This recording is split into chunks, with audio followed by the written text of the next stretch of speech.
Solo confía en mí y sanará tu dolor. Espera en mí, pues yo soy tu Dios. Espera en mí. Amén. Voy a dar un aplauso para Jesús, porque Él es bueno y para siempre su misericordia. Ciertamente Dios nos está bendiciendo mucho y es un privilegio que tenemos que el Señor nos permita estar en este lugar. El Señor me ha recordado un verso y me gustaría compartirlo con ustedes. Y espero que este verso les haga bien.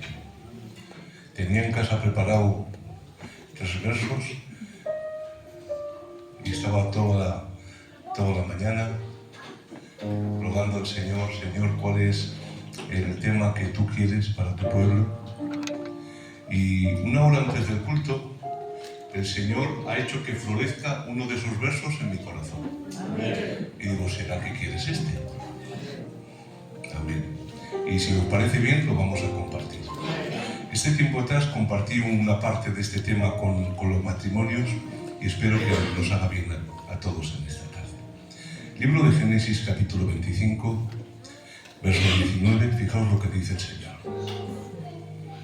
Estos son los descendientes de Isaac, hijo de Abraham. Abraham engendró a Isaac, y era Isaac de 40 años cuando tomó por mujer a Rebeca, hija de Betuel arameo de Paran-Adán, hermana de Labán arameo. Y oró Isaac a Jehová por su mujer, que era estéril, y lo aceptó Jehová, y concibió Rebeca su mujer. Y los hijos luchaban dentro de ellas, y dijo: si es así, ¿para qué vivo yo? Y fue a consultar a Jehová. Y el Señor le respondió: 2 naciones hay en tu seno, 2 pueblos serán divididos desde tus entrañas. El pueblo más fuerte servirá al más pequeño, y el mayor servirá al menor. Yo hubiera confirmado esto con un amén. Aquí estamos viendo un hogar. ¿Qué os parece? Un hogar como el de cualquiera de nosotros. Un hogar que creían en el Dios único y verdadero. En lenguaje coloquial, un hogar donde moraba Dios. Amén. La Biblia nos dice que Isaac se casó con Rebeca y este matrimonio fue divinamente concertado. Podemos examinar, si quieren ustedes, el libro de Génesis capítulo 24 para ver cómo Dios en su providencia movió todas las cosas para que este hombre encontrara a esta mujer y esta mujer fuera encontrada por este hombre. Normalmente cuando terminan las historias Disney dicen: y fueron felices y comieron perdices. Aquí en Aranda sería: fueron felices y comieron lechazo, que creo que es mejor que la perdiz. Pero bueno, así terminan todos los cuentos Disney. Y esto, si lo miras desde la perspectiva idílica, un hogar que se ha formado bajo la providencia de Dios, como Dios ha ido moviendo todas las cosas para que se cumpla su divina y soberana voluntad, pues pudiéramos llegar a la conclusión de que todo fue ideal y perfecto. ¿Vale? Si tu hogar lo fundó Dios, si sois creyentes, si adoráis al Señor, en teoría todo tendría que salir bien. ¿Vamos al mundo real? ¿Me dejáis mirar en el mundo real? Vamos a la Biblia. Isaac se casó con Rebeca. Y a pesar de que Isaac era el heredero de la promesa que Dios había dado a su padre Abraham: multiplicaré tu descendencia como las estrellas de los cielos y la arena del mar. Lo primero que pasa en este matrimonio, en este hogar divinamente concertado por su providencia, es que cuando se juntan y forman un hogar, la Biblia dice que Rebeca es estéril. ¿Qué les parece? O sea, este hombre Isaac hereda la promesa de multiplicación de descendencia. Dios había jurado por su propio nombre a Abraham que le iba a prosperar y a multiplicar. Ustedes saben la historia. Abraham tiene Isaac.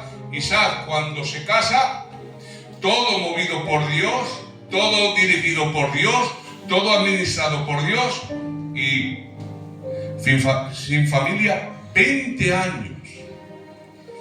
Solo los que han pasado por ello saben de qué estoy hablando. Ni aun yo lo sé. Pero solo los que lo han pasado entienden la tristeza de este matrimonio. A pesar de la promesa divina, esterilidad.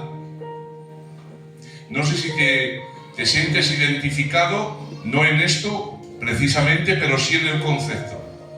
Una promesa que Dios te ha concedido, una promesa bíblica, y ahora, a la hora de la verdad, en el mundo real, no la disfrutas, no la ves, no la percibes.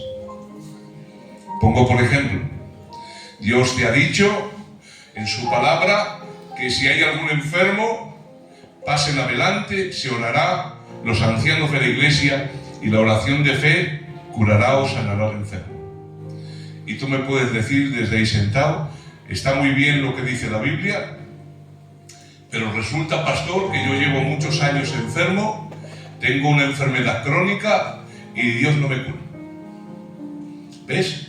Una promesa que aparentemente no tiene cumplimiento. Y ahora tú dices, bueno, Dios ha dicho, yo no he visto justo que mendigue pan ni desamparado. Y tú me puedes decir, si yo te contara, pastor, si yo te contara, no sé si lo he contado aquí, pero lo voy a contar porque me caéis bien. Va un gitanico con el pastor Brandon a visitar, a dar un paseo. Y de repente el gitano está así, hace así, y dice, ya no vivo yo. Y dice el pastor, creyendo que recitaba el famoso verso de Pablo, Cristo vive en mí. Igual el gitano repite, ya no vivo yo. Y el pastor vuelve a completar el verso, Cristo vive en mí. No, pastor, ya no vivo yo, vive un payo allí.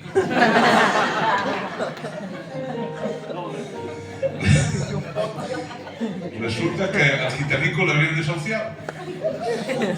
Y ya no vivo yo. ¿Qué te parece? Pero está Dios en tu casa y te tiran de la casa. Está Dios en tu casa y no llegas a fin de mes. Está Dios en tu casa y estás enfermo. Y está Dios en tu casa, y fíjate lo que le pasa a esta mujer. Después de 20 años de orar a Dios, es tanta su amargura que va a consultar. Y empieza a orar, imagínate. Y ahora de repente concibe después de 20 años. Y resulta que los niños eran ninjas. Dice la Biblia que se empiezan a pegar dentro del vientre de la mamá. A tal punto que, escuchad, le entra una depresión a la madre que se quiere morir. Pero está Dios en esa casa, ¿eh? Está Dios en tu casa. Pero le entra depresión por la situación que está viviendo. No sé si te estás sintiendo identificado. Pero escucha, el hogar es de Dios. Dios mora en esa casa. Dios está, el que ha movido todo en su providencia para que ese hogar sea concertado divinamente. Pero hay depresión, hay situaciones difíciles, hay promesas no cumplidas. ¿Me dejáis seguir un poquito más?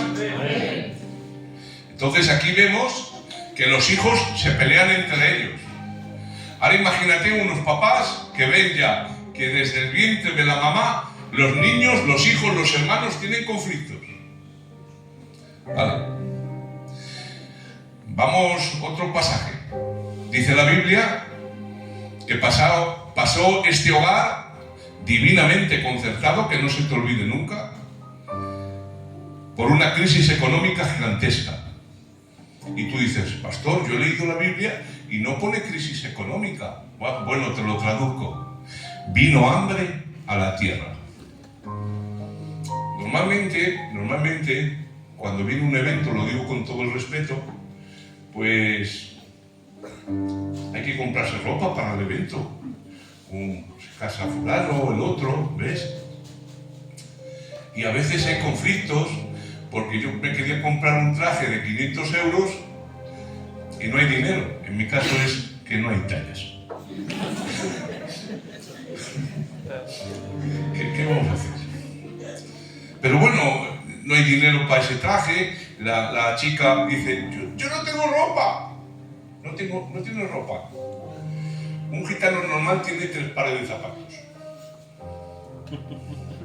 Normal. Los modernos de ahora no.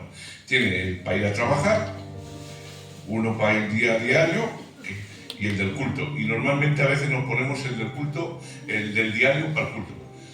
La chica dice, no tengo ropa. Y hace así con un armario que tiene, que ocupa toda esta pared. Todo lleno de ropa, de pares de zapatos, de todo. No tengo ropa. Y se molesta hablando porque se quiere comprar un traje de 500 euros y no llega. Y bueno, si puedes comprártelo, cómpralo. Pero aquí no estamos hablando de ese tipo de crisis. Estamos hablando de una crisis que había en el frigorífico y no había para comer. Y eso es una crisis seria. Ya no vivo yo.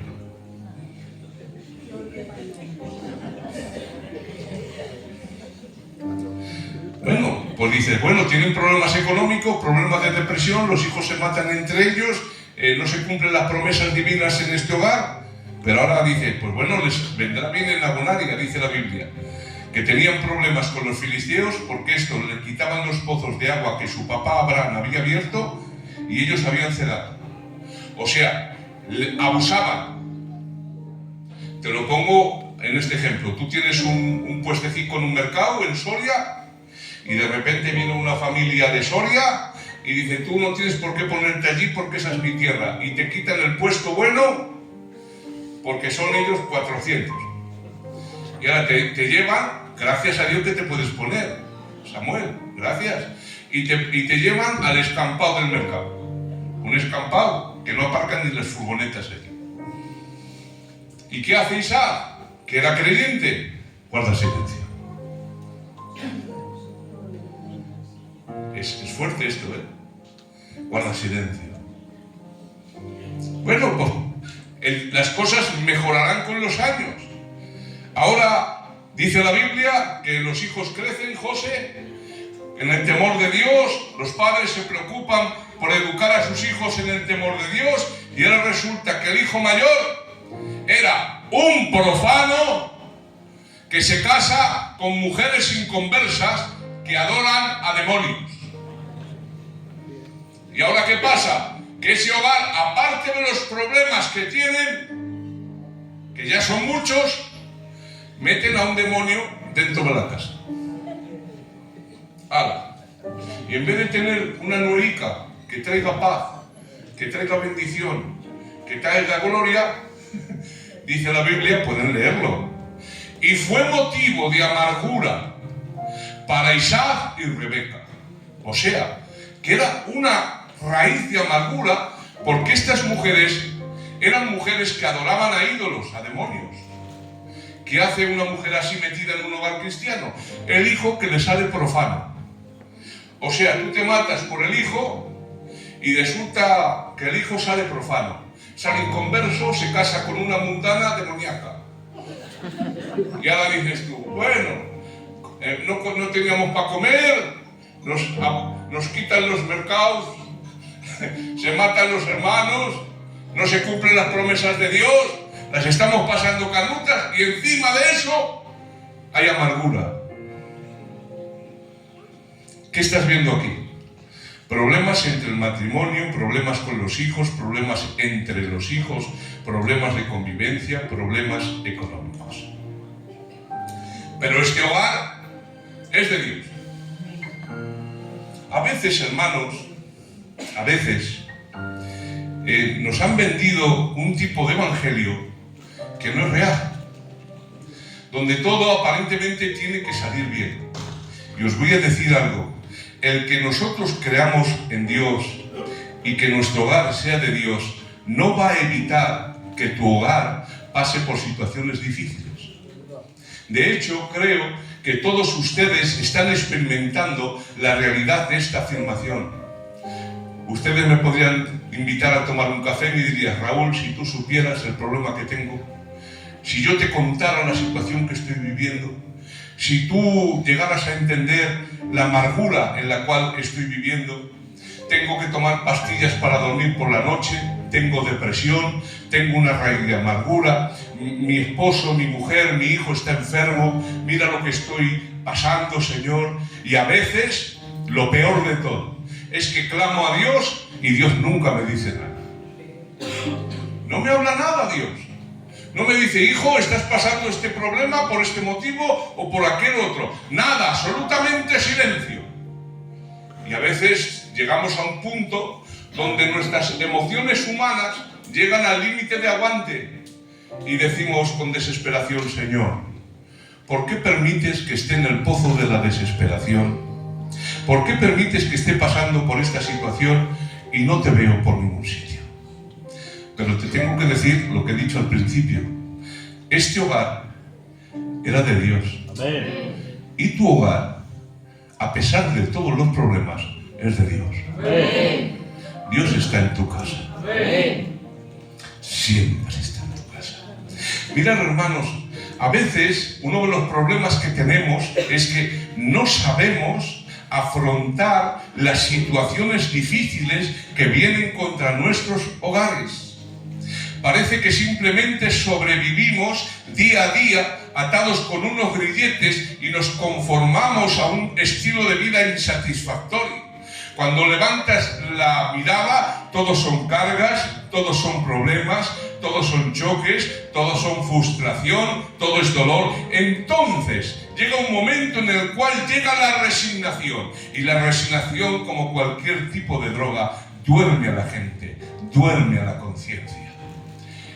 Es una resignación donde por dentro no hemos aceptado la voluntad de Dios, dura y difícil para nuestro hogar. Pero viendo que no podemos cambiar la situación, la resignación nos llena. No es conformidad a la voluntad de Dios. No es decir sí y amén a lo que estamos viviendo. No es decir: pasa de mí esta copa, mas la voy a beber hasta el último trago. No, es resignación. Estoy obligado a vivir bajo los parámetros donde tú me has metido, porque yo no tengo capacidad de salir. Entonces, como no tengo capacidad de cambiar las cosas, me resigno. Pero en mi corazón no me he doblegado a ti. No te he dicho: pasa de mí esta copa, mas no la tomo, estoy obligado. Entonces, esa situación poco a poco va minando nuestra fe, nos va debilitando. Y después tenemos una costumbre, y es que empezamos a mirar alrededor. Y es como aquel salmista que dice la Biblia, dice: casi mis pies resbalan al ver la prosperidad de aquellos que me rodean. Sabéis que estamos en el mundo de las redes sociales, lo sabéis, ¿verdad? ¿Para qué vais a decir nada? Estamos en el mundo de las redes sociales.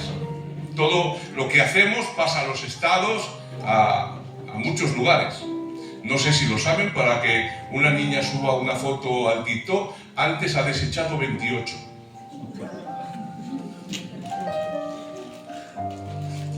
No digo dónde, pero una vez un niño fue a pedir a una niña y cuando la vio en persona dijo: ¿dónde está la que voy a pedir?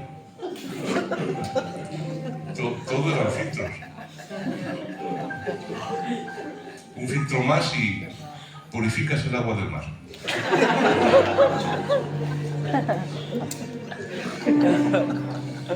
Vas a comer una hamburguesa, foto. Vas a dar un paseo, foto. Vas a coger foto. ¿Y ahora qué pasa? Que miramos y ¡ay, no, qué felices son todos! Qué bien les va a todos, hijo. Tienen para todo y yo vela aquí estoy. ¿Ves? Y viendo la prosperidad de nosotros, ¿qué pasa? Pues frustración. No todo es tan feliz como ¿Cómo se ve? No solo todo lo que reluce. Ni las niñas son tan guapas. Hay mucho filtro. Yo he intentado hacerme filtros y no sé. No. Tendré que aprender. Y eso te frustra. Porque si decía un gitano, o todos o ninguno. O tiran a todos o ninguno. Y dice, no hables que nos tiran a todos. Mejor. O sea, el gitano quería fuera todos. Y si tiraban a todos, él gozaba. Todos como yo. Sin puesto. Porque somos malos, ¿eh? Somos complicados. Si viéramos que a todos les va mal, pues habría una conformidad en el mal de otros. No, si estamos aquí todos igual. Pero si tú lo estás pasando mal y encima los otros crees tú que están gozando, más se nos retuerce el esternón. Casi mis pies repararon al ver la prosperidad de lo que nos rodea. Entonces, ¿qué es lo que sucede? Mirad, va a haber problemas contra tu casa. Económicos, de salud, de conflicto entre personas, porque creo que lo sabéis, el ser humano estamos diseñados para estar en comunión, para tener relaciones sociales, pero siempre va a haber problemas. Siempre. De todos los tipos. Yo os quiero decir que nunca he tenido problemas con un chino. Jamás. Y hay 1.600 millones de chinos, ¿verdad que no hay chinos?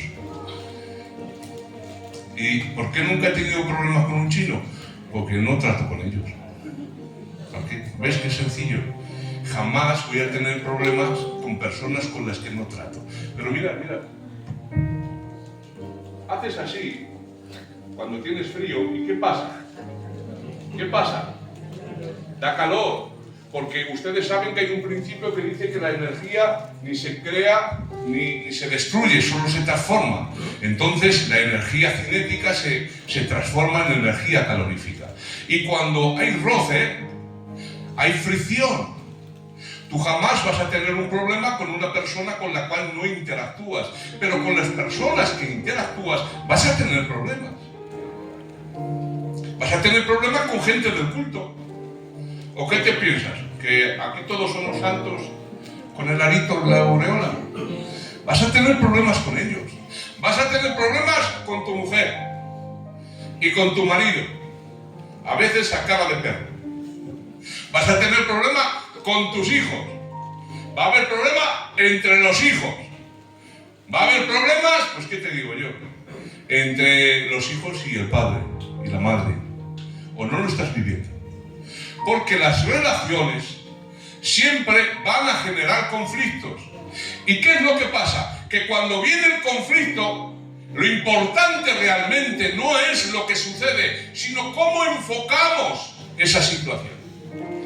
Y en esta familia podemos observar varios errores de cómo no se debe afrontar un conflicto. ¿Lo estáis entendiendo, verdad? Primero, el primer error a la hora de enfrentar un conflicto en el hogar: negar el conflicto. Esto es lo que hizo Isabel. Ustedes saben que cuando la mujer lleva la consulta al Señor porque los niños se están matando, el Señor le dice a la mujer: 2 naciones hay en tu seno, y el mayor servirá al menor. ¿Os acordáis, verdad? Pero hay un problema.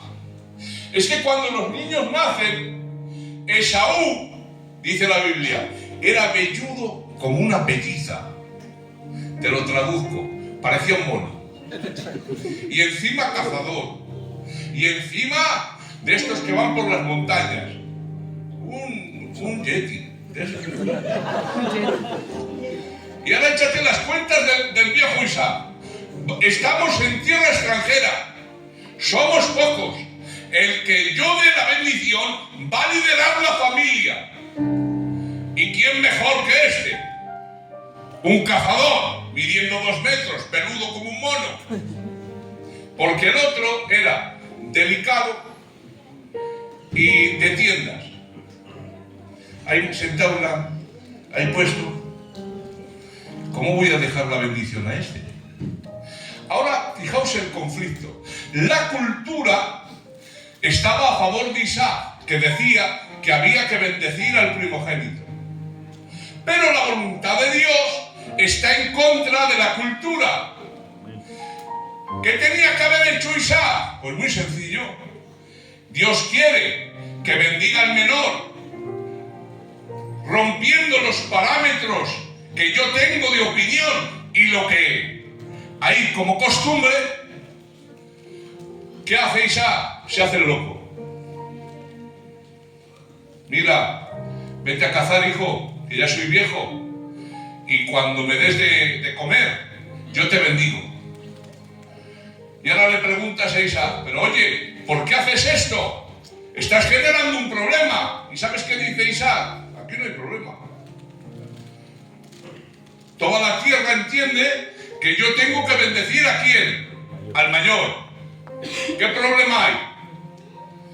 No hay problema.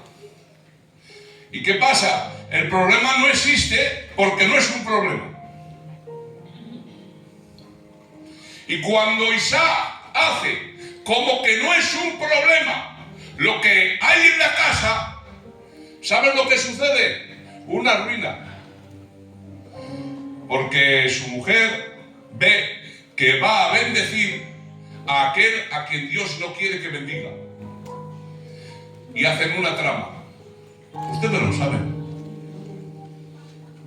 ¿Y qué es lo que pasa? Pues que negar el conflicto no soluciona el problema que tienes en el hogar. ¿Sabes que a mí me encanta los hogares, los matrimonios que solucionan los problemas de forma interna? Tú no puedes contar lo que pasa en tu casa a cualquiera. ¿Para qué vas a contar tú tus cosas? Te voy a decir dos cuestiones. La primera, hay quien te pregunta ¿cómo estás? No porque se interese por ti, sino porque es una persona morbosa. Te lo traduzco en gitano, un chismoso que quiere saber de otros para chismar. ¿Cómo estás? Y ahora tú te crees en esa inocencia que te lo preguntan por amistad, y no es amistad, quiere enterarse. Lo dice el libro de Proverbios, hay gente que quiere estar en el secreto, se sabe todo de todo el mundo. Y te doy un consejo, no abras tanto las puertas de tu casa. Los problemas se solucionan de puertas hacia adentro. Y segundo, como siervo de Dios, como muchos de los que hay aquí, a veces, cuando hemos querido echar mano, José, a una situación problemática dentro del hogar, pues nos hemos encontrado con un drama. Porque algo que se hubiera podido solucionar en las primeras fases, cuando te piden ayuda, está todo hecho una ruina. Claro, guardaron tanto lo que les estaba pasando, que cuando han pedido ayuda porque se hunden, ya no había solución posible. ¿Qué te tengo que decir? No cuentes tus problemas a cualquier persona. Pero la Biblia nos dice que hay personas en medio de la congregación a las cuales Dios les ha otorgado don de sabiduría. ¿Y qué es la sabiduría? La sabiduría es un don dado por Dios para aplicar al mundo real el conocimiento de las Escrituras en el día a día. En otras palabras, que te cogen un problema grande y por un don o capacitación divina, esas personas te saben aconsejar de tal forma que el problema tan grande, poco a poco, se va solucionando. Vuelvo a decir, no cuentes tu problema a cualquier persona, pero cuando el Espíritu Santo te dé testimonio de que hay alguien de confianza que tiene ese don otorgado por Dios, ábrele tu corazón. No permitas que tu hogar se vea herido, se vea roto por no pedir ayuda a su tiempo. Mirad, lo vemos perfectamente en la actitud de la tsunamita. Ustedes saben la historia, cómo esta mujer le viene el niño enfermo de haber estado segando con los segadores. Se cree que era una especie de insolación. Y escuchad, dice que coge al niño y se le mueren los brazos. Cuando se le mueren los brazos, lo tumba en la cama, no dice nada a nadie y se va a buscar al siervo de Dios. Y escuchad, antes de llegar al siervo de Dios había un tal Giezi, el siervo de Eliseo, y le dice: ¿te va bien?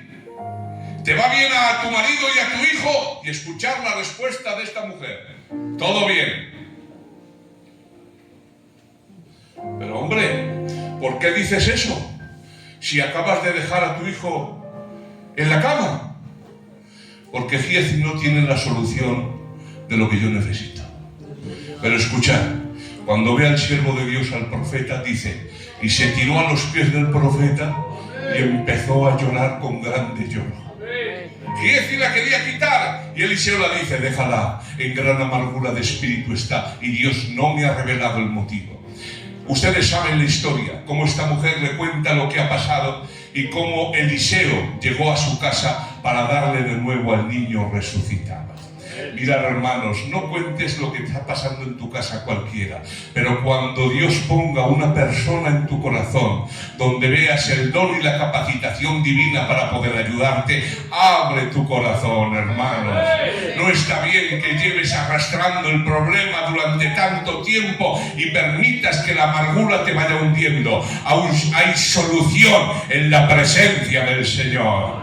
¿Cuántos están de acuerdo? Levantan su mano y dicen un fuerte amén. Amén. Isaac ignoraba el problema. El mismo problema. ¿Cómo lo trata Rebeca? Mirad, ustedes pueden leerlo. Dice la Biblia que cuando se da cuenta que su marido quiere bendecir al mayor y no al menor, guarda silencio. No dice ni mu, pero empieza a hacer una trama engañosa. ¿Y qué hace? Coge al hijo, a Jacob: mira, hijo, tú vas a recibir la bendición del Padre. ¿Por qué? Porque lo profetizó Dios. Mira lo que vas a hacer: coge un cabrito de aquí, yo te lo voy a preparar, se lo vas a entregar a tu padre con los vestidos de Saúl, y cuando tu padre coma te va a bendecir. Hazte pasar por tu hermano. En otras palabras, miente como un bellaco. Isaac está ciego. Cuando se presenta Jacob, le dice Isaac: acércate, que huelo tus vestidos. Y dice: la voz es de Jacob, pero el olor de su ropa es de Saúl. Comió creyendo que era caza y era del corral, y después bendijo al pequeño. Lo saben ustedes, ¿verdad? ¿Qué vemos aquí? Pues vemos un tratamiento de silencio. Normalmente las que escogen esta opción son las mujeres. Callan, porque igual ven que si hablan va a haber conflicto, pero bajo mano empiezan a hacer tramas. Rebeca adoptó esta actitud. Vio claramente que su esposo Isaac estaba planeando bendecir a Esaú, aunque claramente sabían que el mayor servirá al menor. ¿Y qué hace? En vez de confrontar a su marido y decirle: Isaac, esposo, te estás equivocando, esto que estás haciendo está mal, recuerda la palabra de Dios. No, se calla la boca y empieza a hacer una trama. La Biblia nos dice que todo tiene su tiempo. Tiempo de callar y tiempo de hablar. Y en vez de enfrentar a su marido con buenas y sabias palabras y aconsejarle, rompe la comunicación, se calla y empieza a operar en las sombras. Hace una trama de engaños, mentiras y lioserías para frustrar los planes de su marido, y utiliza y manipula a Jacob y así destruir a Esaú. Esto es terrible, porque fijaos el conflicto que creó entre los hermanos. ¿De dónde nació? De una persona que decidió actuar en silencio y manipular. Mirad, cuando veas un problema en tu casa y veas que es un problema que va a traer consecuencias, tienes que hablarlo. ¿Para qué vais a decir amén? Tenéis que hablarlo. Se cuenta que en una ocasión una barca, que era un bote salvavidas, pues el barco había tenido un naufragio y estaban unos pocos en una esquina y otros en el otro lado. Más en el otro lado se produjo una fuga, se rompió el casco y empezaba a entrar agua. Y uno le dijo al otro, que estaban en este lado, ¿les ayudamos a sacar agua? Y dijo el otro, no, la rotura está en su lado. No lo habéis entendido. Una barca, se están hundiendo, dice, ¿les ayudamos? No, la rotura está en su lado. Tonto, si se hunde la barca, se hunden todos. No, en su lado solo. Que no, que es tu casa, que es tu matrimonio, que son tus hijos, que es tu familia.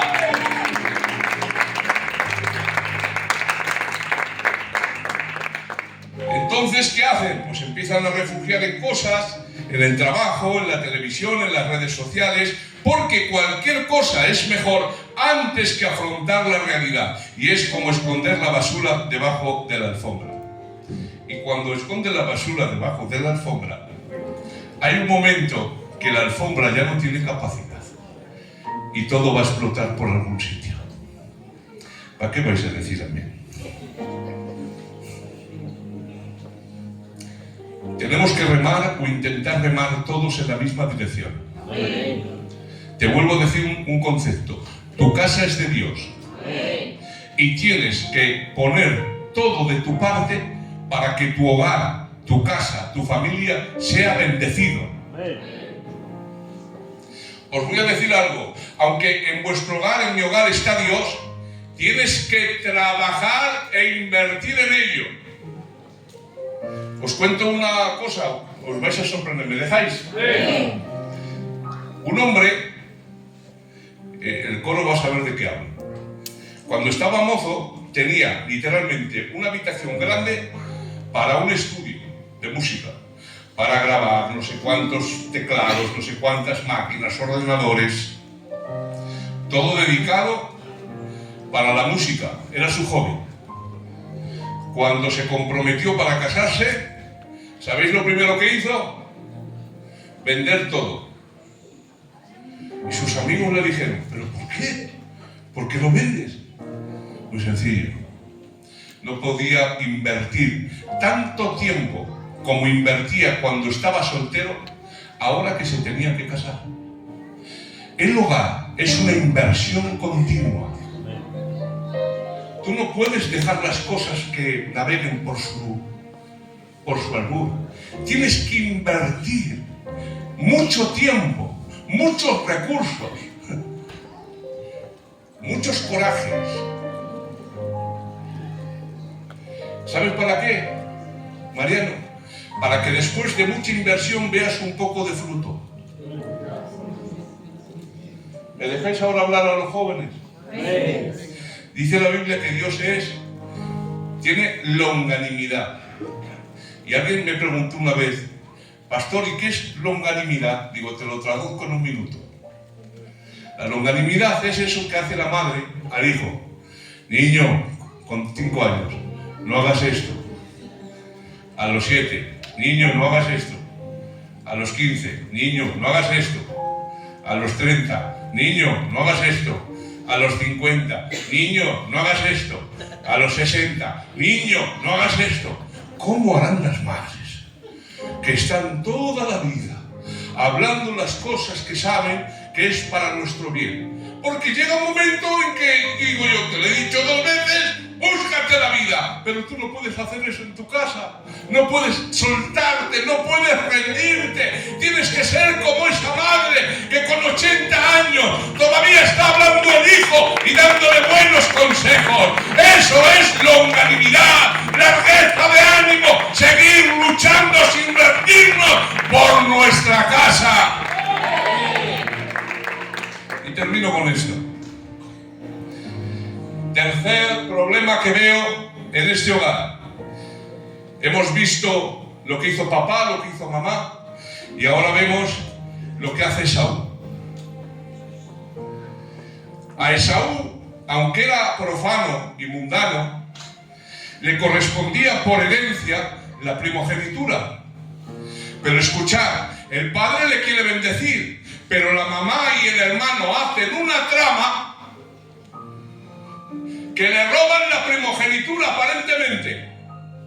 Y es muy fuerte que una mamá te enteres que ha hecho todo lo que hizo Rebeca contra su propio hijo.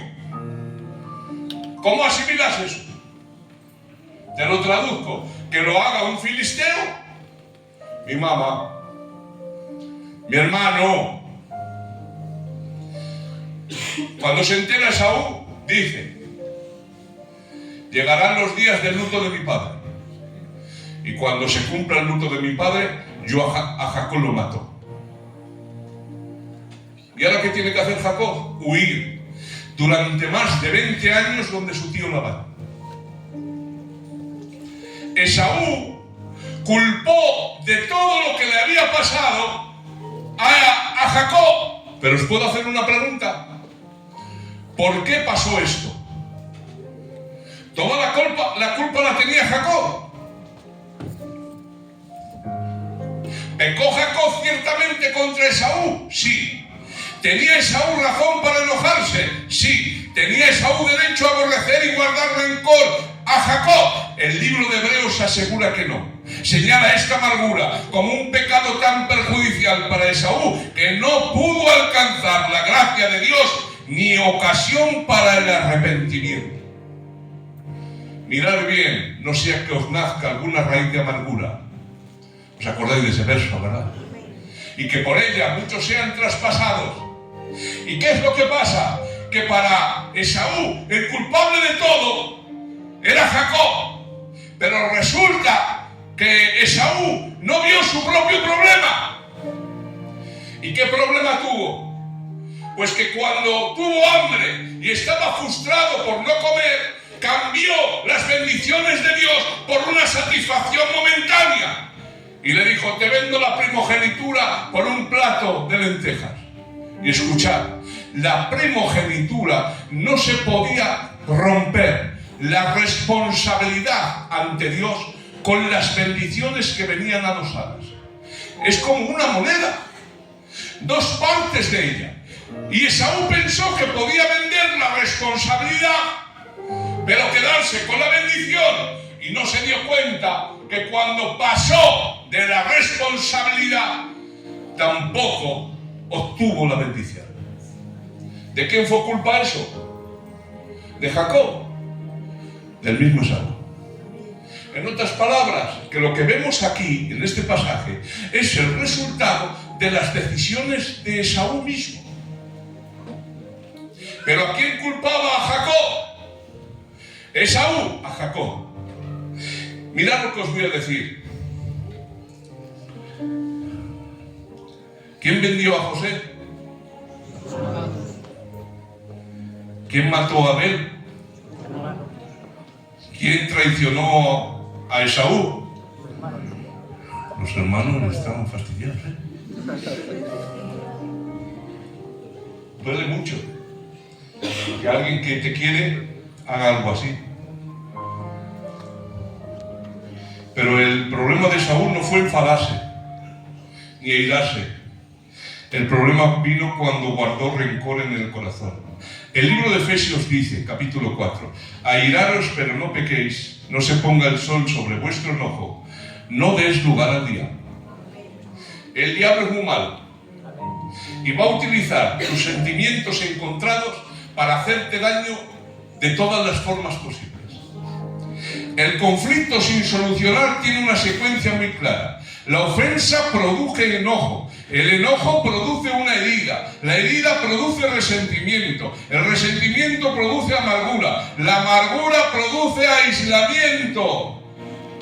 Y llega un momento que estamos tan llenos de amargura que no queremos estar cerca de nadie y culpamos a todo el mundo de todo. Os voy a decir una palabra.